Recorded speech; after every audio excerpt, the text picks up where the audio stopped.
Through the eyes of Steven Pinker and Yuval Noah Harari, we examine the role of violence throughout the history of Homo sapiens. Covering a 200,000-year period, we begin our journey with our first emergence as a species and move up to the present day, all while covering patterns of violence in relation to the evolution of human societies. 2.5 million years ago, humans evolved from apes and spread throughout the world. Since survival required different skills, different human populations began evolving. Few traits remained consistent. These included larger brain size, the ability to produce tools, educate themselves, and form social structures. The differences for Homo sapiens included cooperative hunting, hunting large game, and the domestication of fire, all of which enabled Homo sapiens to advance to the top of the food chain. This rise to power was too quick for humans to adapt to. As a result, we are full of fears and anxieties which make us cruel and dangerous. This over-hasty jump has resulted in many historical calamities, from deadly wars to ecological catastrophes. Groups of humans, called hunter-gatherers, survived in tribes and ventured around the globe. They inhabited Earth simultaneously with other species of humans until about 10,000 years ago, when Homo sapiens became dominant. What caused Homo sapiens to excel over other species of hominids? One explanation suggests that Homo sapiens drove other species to extinction because they were superior hunter-gatherers. Another explanation is that competition for resources resulted in violence. Pinker says humans quarrel for three reasons: competition, diffidence, and reputation. Competition is an evolutionary trait and a consequence of pursuing interests. Survival machines push competitors away from resources and thus out-reproduce others. Diffidence is fear bred from competition. People protect themselves if they suspect others intend harm. Tribe perception and personal honor were also important in terms of disproving signs of weakness. Links between coalitional violence in chimps and humans is considered to be evolutionarily advantageous in species that fissions into groups of various sizes. When humans emerged, people lived in small, nomadic, egalitarian bands subsidized by hunting and gathering. The transition to humanity today began 10,000 years ago with the emergence of agriculture. Hunter-gatherer tribes that settled in valleys and rivers paved the way for the first farmers. When farmers settled down, they coalesced into tribes connected by kinship and culture. Some tribes merged into chiefdoms with a single leader, while others took up pastoralism, consisting of wandering livestock and trading amongst farmers. Thus, emerged differences between smaller tribes of hunter-gatherers and larger tribes of settled people.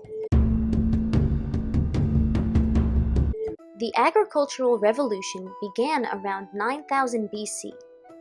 New farming societies were able to sustain large populations, domesticate animals, cultivate and fortify in one place. This led to the formation of the leadership class and the advancement of society through math, language, and religion. However, this came with a price. Agriculture kept more people alive under worse conditions. Disease became rampant, and farmers' lives revolved around their harvest. Just as farmers domesticated animals, so too did grain domesticate man. Through pain and tribulation, farmers persevered and grew.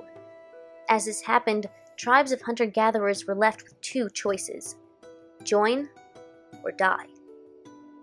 As farmers' power and population grew, they formed the first of the ancient empires of man.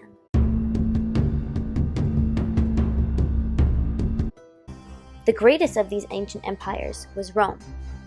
Rome was famed for its tactical brilliance and military superiority. This allowed them to conquer their neighbors and spread. As Rome expanded, it would learn to develop new customs.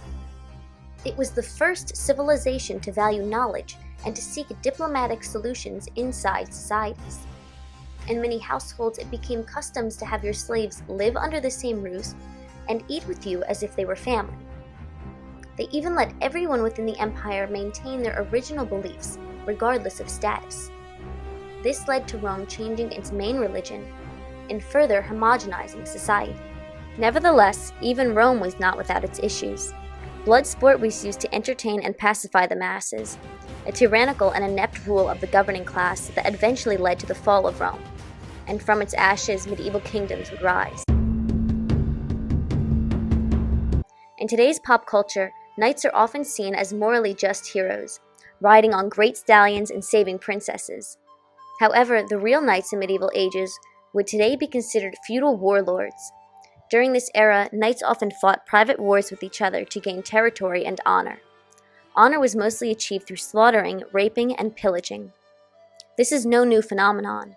Since the dawn of the city-states, the ownership of land has been a necessary token of power. This is why peasant villages were often targeted by empires. In medieval times, sapiens were isolated and uncontrollably violent. Not a shred of significance for human life existed. As empires arose, so did the first leviathans, which would change everything. Before nation-states appeared, barbarism was widespread. The world was marked by executions, witchcraft, superstitious killings, and unnecessary forms of punishment. Pinker contends that violence and torture in medieval times was a form of entertainment. Empathy for life was lacking, as many contraptions existed, proving that fact. European imperialism marked the rise of empire. Between 1500 to 1750, Europe conquered the Americas and the oceans. A lack of new territory and resources drove Western Europe to expand and establish new colonies.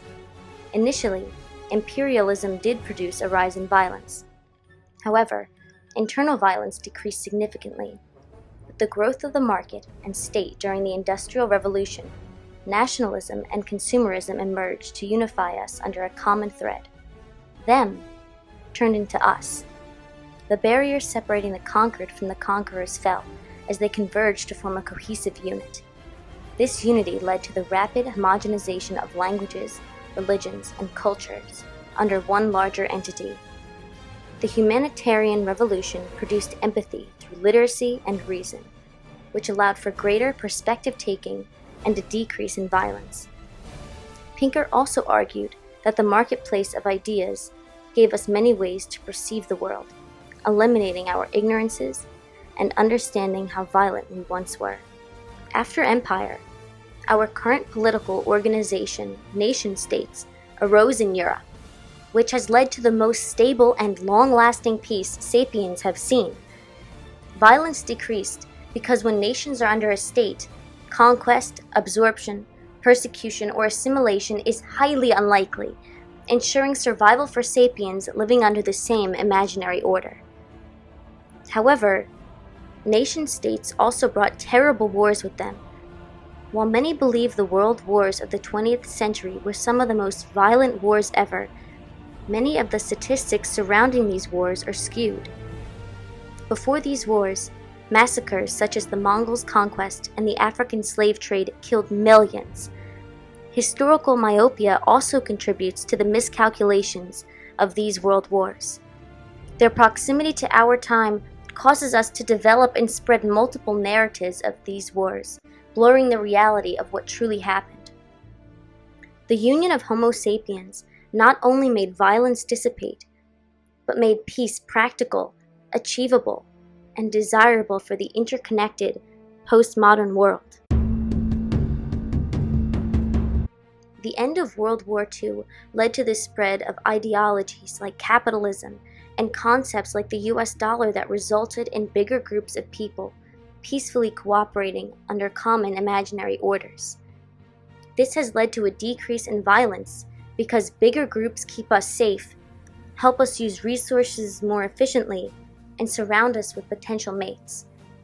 Pinker describes this new era as the Long Peace.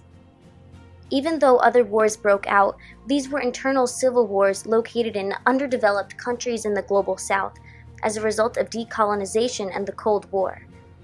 As a result of these Cold War hostilities, the world became divided in two, between capitalism and communism, which were seen as two opposite ideologies that were unable to coexist. This conflict divided Homo sapiens in half. which was the first time the world has been polarized by two separate imaginary orders representing all humans.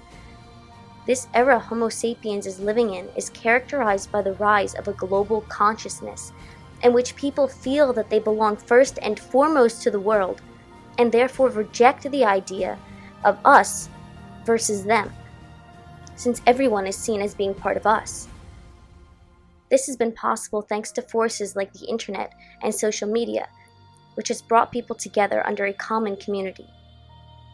Similarly, new technologies have enabled Homo sapiens to easily travel the world and discover new people, cultures, and ways of living.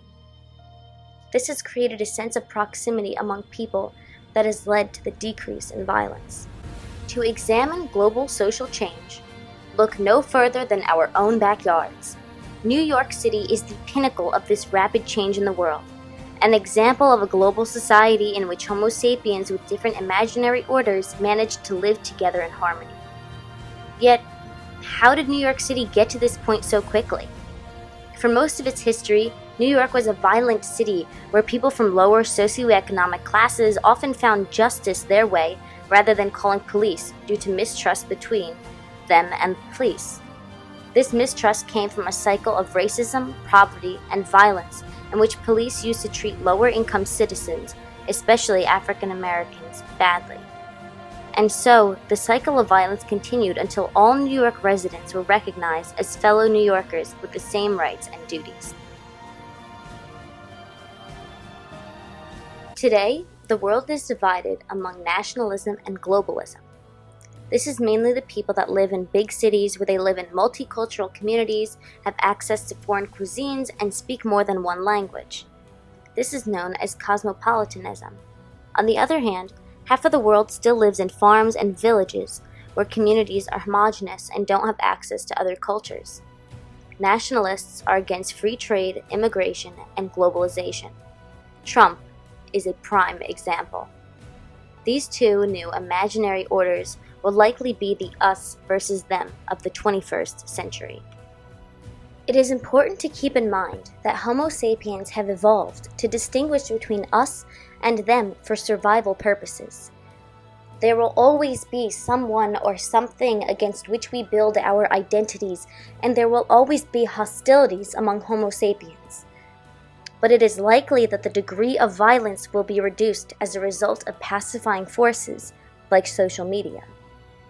In short, Homo sapiens went from many imaginary orders that kept us at perpetual war with each other to fewer and more similar sets of beliefs, which have promoted tolerance and has pacified our societies.